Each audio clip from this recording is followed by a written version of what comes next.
Next up, here to talk about building resilience in HE students, please welcome Boris Walbaum, founder and CEO of Forward College, who'll be interviewed by Learnit's very own Sarah Kinane.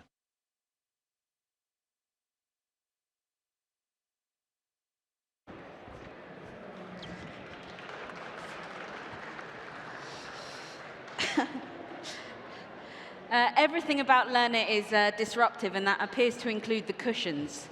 So we may have to just move those. Can you sit down on that one, right? Sure. Oh.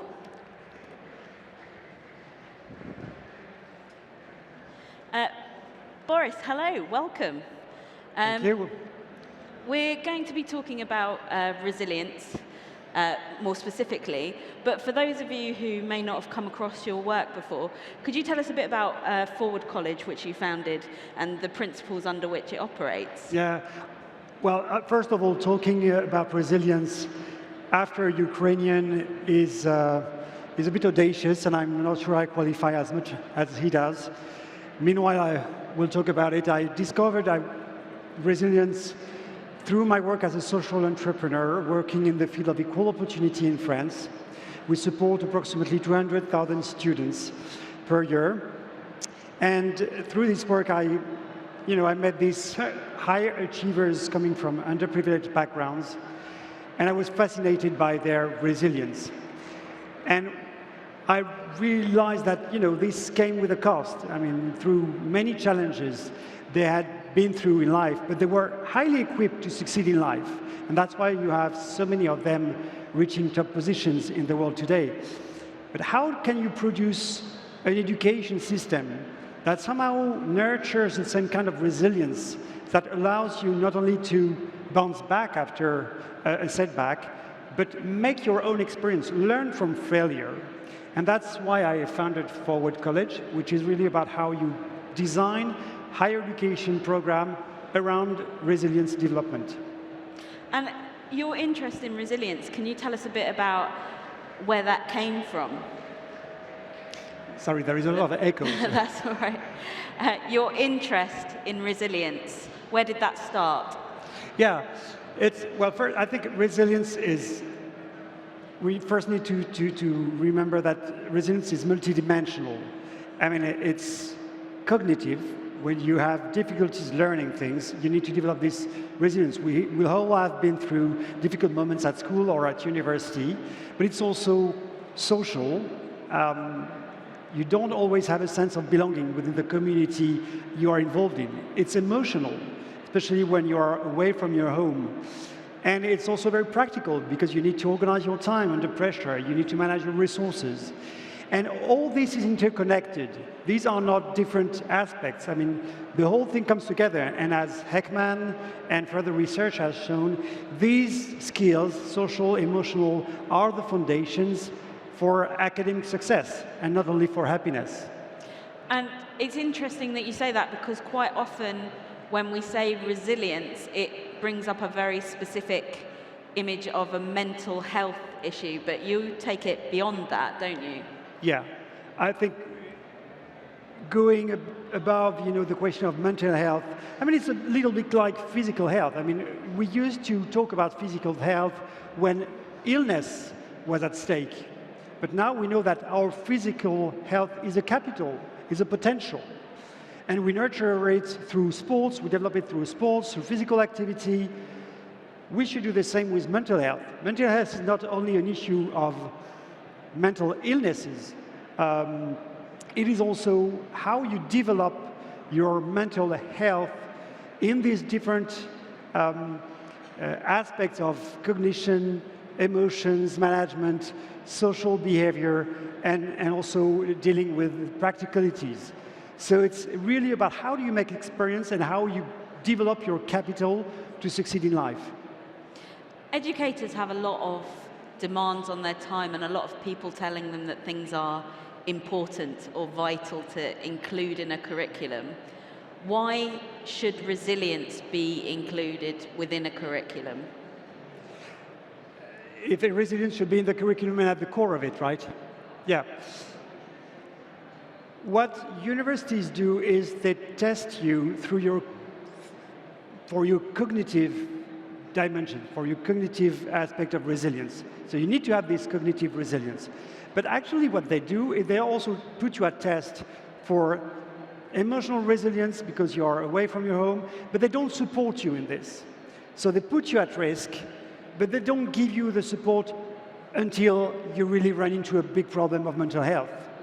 So how do you can reassess this balance between exposing you to challenges as a student, but also giving you the support to digest potential failure? And we are really at ease with our students failing, which is not the case at university. I mean, when you fail an exam, it's done. I mean, you may resit it, but it's a failure. And we don't help you digest and learn from it. At Forward College, we do a lot of real-life projects in teams. And these projects that are designed by the students themselves, they are teenagers, so they have high ambitions, they fail. And it is highly frustrating for them. It's frustrating because they need to negotiate with their peers in order to agree on a specific project. They are frustrated because they need to get attention from people, so they have the best of intentions, but the truth is nobody's expecting them. And it's the same when you create a company. When you create any venture, you want to launch a project in a company. People are not expecting you, so how can you get attention from them? It's also highly frustrating because you need to organize your time, and you don't always have time. So there are many reasons why, in the end, the impact they have on the reality is far below their expectations. And this is a huge setback. So the process is very difficult, but we support them, we coach them and say, this is a normal process, this is how teams work, how can you make it better? And this support allows them to learn to create experience from this frustrating experience, and in the end, what we find out is that they are extremely proud of what they have achieved. Even if it's small, even if it's much more limited in scope, they are much proud. And they have developed this sense of, I can make something happen that have value for me. And this is really, for us, the transition between teenage and adulthood. The kind of the ethic of responsibility and of action. And that's what life is about. Negotiating within your family, within your corporate, within your community, making things happen. It takes much more than a disciplinary excellence, as we all know. And I guess that answers my next question a bit, because I was going to say that a lot of people would come back to that and say, well, is that not babying or nannying students who should be displaying their own resilience and autonomy by the time they reach higher education? Yeah, there's so much. I know. I think we'll just have to get our heads slightly closer together. One of the things that's been levelled against the idea of resilience in higher education is the idea that it's somehow mothering or nannying young people who should be showing their own resilience and their own autonomy at that age. Yeah, this is a very important transition. And there is always this trade-off between being too protective and not allowing them to fail, to take risk and fail, and being too Darwinian in a way, so putting them in risky situations. And that's where you need, this educational know-how that really tries, and it depends from one individual to the other. So this is why we have weekly one-on-one tutoring in order to allow this fine-tuning of support and pushing students to our more challenging situations. This is why we have termly 360 assessment with coaching sessions, individual coaching sessions. So they kind of, okay, this is how people look at me. This is how they assess my emotional intelligence. This is how my friends assess my social intelligence. This is how my peers in studies or my teachers allow my cognitive resilience, and so on and so forth. And then you get your picture, your profile, and you are able to say, okay, I want to work more specifically on this aspect of my intelligence or resilience. And this is how you strategize, you start strategizing about building your own resilience through reflection. This is a very important aspect of reflection, guided reflection. This is how you can the moment where you digest where you are, what you want to achieve, what your priorities are. And nothing is done in university for that. In a university, you don't make choices. You don't make choices. You follow a curriculum. You may pick, elective here and there, but that's it. At Forward College, you make decisions every term of what should be your priority. Should it be, about socializing? Is it about, understanding better my emotions and managing my temper? Should it be about organizing better my time? And so on and so forth. There are so many aspects to resilience that needs to be addressed. And the coach is here to support this feedback that can be, hard to take in, so that the students are in the right balance between protection, support, and the right level of challenge that they need to face, because life is challenging. Lean in once more, and we will have another question. When we were talking before about the idea of resilience and autonomy, one of the things that you said that I found really interesting was the difference between the resilience displayed by advantaged and disadvantaged students, the different sorts of resilience they had. Could you tell us a bit about that? Yeah. Typically, I said that these, what I call these climbers, high achievers from underprivileged backgrounds, and that's related to my previous job as founder of a social enterprise, which is called Article 1. These students are extremely strong at practical resilience because they had to manage, demanding studies, a job, their families to support, and so on and so forth. So they know how to optimize their time. They know how to optimize their resources, financial resources. They're extremely strong also at managing their emotions because they had to adapt to different social and cultural environments. And they have this ability to navigate. But they have this fragility of not belonging.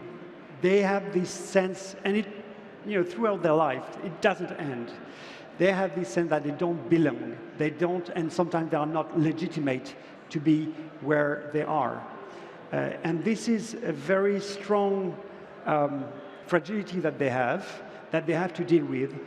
And this is why we have developed a program that is much more about, that has become much more about community building rather than only mentoring, because it's through this community of peers that they gain this sense of belonging and that allows them to project themselves in ambitious positions. The best testimonials I received from my work as a social entrepreneur was during a summer school we organize each year in Paris. And two girls came to me and they said, so, only these climbers all together, they don't know each other at the start, there are approximately 100 of them. And two girls came to me and said to me, this is the first time it feels like home. So this community of people, of climbers who are homeless in a way, because they're between their families, different cultures, and their aspirations, difficult to reconcile, so they are traveling. And their home is this community, this moving home, so to speak. Whereas for privileged students, and we have both at Forward College now, we have students coming from deprived background because we have a very aggressive or ambitious financial aid system. And we have students, many students coming from very privileged background because they are the children of people who are head of big corporates, big startups, because they know that students need to be taught in a very much different way from what they have been taught for centuries. So this makes a bit of a conflict. And we see with these students, they have this ease, this social ease, the feeling that they belong, that they are at their place, and they can be ambitious without any complex whatsoever. And which gives this kind of entitled attitude that can also generate some frictions, especially with the other group of students. So they have this kind of fluid behavior, but they have also, they are much more fragile emotionally because they have been so protected that, they are not prepared for tough adversity. And they are more fragile when we expose them to challenges within their teams, within the projects that they have to face, also in their studies, in the academic part of the curriculum. So it's interesting to see that their resilience profile is different. We cannot say some are more resilient to others, and that's related to this multidimensional aspect of resilience. Now, we've got to beat the clock, so you're on a timer here. I'm going to challenge you. You've got 4 different ways in which you say you build resilience, and I think we've touched on some of them. But just so it's very clear to people, can you tell me, in 90 seconds, what are those 4 ways of building resilience? Yeah, okay. So I think first, as I said, resilience can be developed through community building.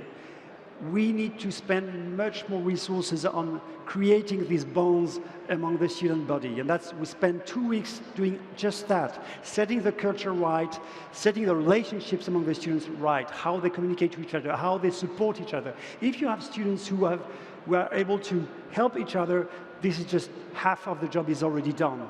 The second aspect is, as I said also, developing resilience through challenge education. And that's mostly through real-life projects that are very hard to succeed. Third one is resilience through reflection, as I've said, through this personal tutoring and coaching. And the fourth one is resilience through direct skills development. You have, for instance, Tara Brach. I don't know if you're familiar with Tara Brach, but she's a great trainer, professor, or speaker in emotional management. And these can be developed. You're understanding the why, the what, and the how of emotional intelligence, how you can decipher your own intelligences. This is not easy, and nobody teaches you how to do so. This is super important because it allows you then to not only understand yourself better, but behave in a more productive way, more efficient way vis-à-vis the others. So that's it. And can I just tell you, he did it bang on 90 seconds, so very well done there. Yes, a round of applause, Thank I think, you, is very appropriate here. The last thing for me to ask is, if people want to find out more, where do they go? So Forward College, so forward-college.eu. Forward-college.eu. Boris, thank you so much for joining us here today at the Learn It Takeover. Really enjoyed talking to you. Thank you, Sarah. Thank you. It was a pleasure.